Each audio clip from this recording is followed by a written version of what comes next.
Hello everyone, ఎలా ఉన్నారండి? అందరూ బాగున్నారు కదా? Welcome back to Radhika Kalyan channel. ఇప్పటి వరకు మనము కార్తీక పురాణంలో చక్కగా 14 అధ్యాయాలు అయితే చదువుకున్నాము. ఇప్పుడు మనకి 15వ అధ్యాయము దీప ప్రజ్వలన ఫలము. నేను చెప్పాను కదండి, కొన్ని కారణాల వలన కొన్ని అధ్యాయాలు నేను చదవలేకపోయాను. అవి ఈ రోజైతే నేను మొత్తము చక్కగా పూర్తి చేసేసి మీకు అన్ని అధ్యాయాలు, అంటే మనకి 13వ అధ్యాయం లాస్ట్గా రిలీజ్ చేస్తున్నాను కదా, 14వ అధ్యాయం నుంచి చక్కగా కూడా ఈరోజు రేపట్లో రిలీజ్ చేసేస్తాను మీకు. అలాగే 15వ అధ్యాయము కార్తీక పురాణములో దీప ప్రజ్వలన ఫలము. ఈ కార్తీక మాసములో ఎవరైతే శ్రీహరిని అర్చిస్తారో అట్టి వాళ్ళు స్వర్గానికి నాయకులవుతారు. కార్తీక మాసం నెల రోజులు వైష్ణవ ఆలయానికి వెళ్లి దైవ దర్శనము చేసుకునే వాళ్ళందరూ సాలోక్య మోక్షాన్ని పొందుతారు. కార్తీక శుద్ధ ద్వాదశి నాడు భక్తియుక్తులతో గంధ పుష్ప అక్షత దీప ధూప భక్ష నివేదనలతో ఎవరైతే విష్ణువుని పూజిస్తారో అట్టివారు సకల పుణ్యాలకి నోచుకుంటారు. కార్తీక ద్వాదశి నాడు శివాలయములో గాని వైష్ణవ ఆలయములో గాని 1,00,000 దీపాలని వెలిగించి సమర్పించేవారు విమానారుడులై దేవతల చేత పొగడబడుతూ విష్ణులోకాన్ని చేరి సుఖిస్తారు. కార్తీక మాసం నెల రోజులు దీపం పెట్టలేని వాళ్ళు కార్తీక శుద్ధ ద్వాదశి, కార్తీక చతుర్దశి, కార్తీక పౌర్ణమి కనీసము ఈ 3 రోజులైనా తప్పక దీపము వెలిగించిన వాళ్ళు పుణ్యాత్ములవుతారు. దైవ సన్నిధిలో ఇతరులు ఉంచిన దీపం ఆరిపోయినట్లయితే దాన్ని తిరిగి వెలిగించిన వాళ్ళు ఘనమైన పాపాల నుండి విముక్తులు పొందుతారు. ఇందుకు ఒక చిన్న ఉదాహరణ చెబుతాను.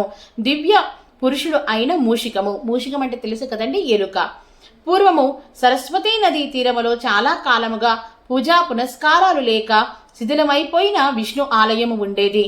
కార్తీక స్నానార్థమై సరస్వతీ నదికి వచ్చిన ఒక యతీశ్వరుడు ఆ దేవాలయాన్ని చూసి తన తపోధ్యానమునకు గాను ఆ ఏకాంత ప్రదేశము అనుకూలంగా ఉందని భావించి శిథిల దేవాలయాన్ని శుభ్రపరిచినాడు, నీళ్లు చల్లాడు. సమీపములో ఉన్న గ్రామానికి వెళ్లి పత్తిని, నూనెని, 12 ప్రమిదల్ని తీసుకొచ్చి దీపాలను వెలిగించి నారాయణార్పణమస్తు అనుకొని ధ్యానము చేసుకోసాగినాడు.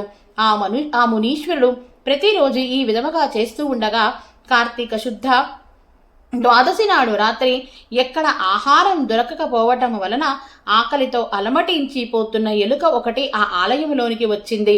ఆహారం కొరకు వెతుకుతూ విష్ణు విగ్రహము చుట్టూరా ప్రదక్షిణముగా తిరిగి మెల్లగా దీపాల దగ్గరకు చేరుకుంది. అప్పటికే ఒక ప్రమిదలో నూనె ఆరిపోయి దీపం ఆరిపోయి కేవలం ఒత్తి మాత్రమే మిగిలి ఉండటం వలన తడిగా ఉన్న ఆ ఒత్తి నుంచి వచ్చే వాసనకి అది ఆహారముగా భావించి ఆ ఒత్తిని నోటులోని కరుచుకొని పక్కనే వెలుగుతున్న మరొక దీపం వద్దకు వెళ్లి పరిశీలించబోయింది ఆ ఎలుక. ఆ పరిశీలనలో అప్పటికే నూనెతో తడిసి ఉన్న ఎలుక నోటిలోని ఒత్తి కొన వెలుగుతున్న ఆ ఒత్తి యొక్క అగ్నికి సంపర్కమై ఉండటముతో ఎలుక తన నోటిలోని ఒత్తిని వదిలివేసింది. ఆ ఒత్తి ప్రమిదలో పడిపోయి 2 ఒత్తులు చక్కగా వెలగసాగినాయి. కార్తీక ద్వాదశి నాడు విష్ణు ఆలయంలో ఒక యతీంద్రుడు పెట్టిన దీపం ఆరిపోగా అట్టి దీపం ఎలుక ద్వారా తిరిగి ప్రజ్వలనమైన కారణంగా పూర్వ పుణ్యావశాన ఆ ఎలుక ఆ రాత్రి ఆ గుడిలోనే విగత దేహి అయి దివ్యమైన పురుష శరీరాన్ని పొందటం జరిగింది. అదే సమయానికి ధ్యానములో నుండి లేచినాడు యతీశ్వరుడు. ఎవరు నీవు, ఇక్కడికి ఎందుకొచ్చినావు అంటూ అడిగాడు. అందుకు సమాధానముగా ఆ పురుషుడు, ఓ మునీశ్వర, నేనొక ఎలుకను. గడ్డి పరక వంటి ఆహారముతో జీవించే నాకు ఇలాంటి మోక్షం ఎలా లభించిందో అర్థం కావటం లేదు. ఏ పుణ్య ఫలితంగా ఈ రూపం వచ్చింది? అసలు పూర్వజన్మలో నేను ఎవరిని, ఎలాంటి పాపం వలన ఇలా ఎలుకనయ్యాను, ఎలాంటి పుణ్యం వలన ఇలా దివ్య దేహాన్ని పొందినాను? తపస్సంపన్నులైన మీరు నీవే ఇందుకు కారణాన్ని వివరించు అంటూ ప్రార్థించినారు. అతని మాటల్ని వింటూనే తన జ్ఞాన నేత్రముతో సర్వాన్ని గ్రహించినాడు ఆ యతీశ్వరుడు. బహ్లీకుడిని కదా నాయన, పూర్వజన్మలో నీవు బహ్లీకుడవనే బ్రాహ్మణుడువు. నువ్వు నిరంతరము సంసార పోషణ పరాయుడివై స్నానం సంధ్యాదుల్ని విస్మరించి వ్యవసాయం చేపట్టి వైదిక కర్మానుష్ఠాలైన బ్రాహ్మణుల్ని నిందిస్తూ ఉండేవాడివి. దేవార్చకులని దిగవిడిచి సంభావనాలతో శ్రాద్ధ భోజనాలను చేస్తూ నిషిద్ధనాలలో కూడా రాత్రింబౌలు తినడమే పనిగా బ్రతికినావు. వేద మార్గాలను తప్పి విచ్చలవిడిగా తిరిగినావు. నీ భార్య కందిపోకుండా ఇంటి పనులకు సహాయార్థం ఒక దాసిదానిని నియమించినావు. బుద్ధి వక్రించి తరచుగా దాసిదానితోనే నువ్వు సంపర్కం పెట్టుకొని చేతికూటినే తింటూ అత్యంత హీనంగా ప్రవర్తించినావు. అంతేకాక డబ్బు ఆశతో నీ కన్న కూతురిని కూడా కొంత ధనానికి ఎవరికో విక్రయించినావు. ఆ విధముగా కూడబెట్టినదంతా భూమిలో దాచిపెట్టి అర్ధాంతరంగా మరణించినావు. ఆ యొక్క పాపాల కారణంగా నరకాన్ని అనుభవించి పూర్వజన్మలో ఎలుకవై పుట్టి ఈ జీర్ణ దేవాలయములో ఉంటూ బాటసారులు దైవపరంగా సమర్పించిన దైవ ద్రవ్యాన్ని అపహరిస్తూ బ్రతికినావు. ఈరోజు మహాపుణ్యమైన రోజు కార్తీక ద్వాదశి అవటము వలన నీ పాపం పటాపంచలైపోయింది.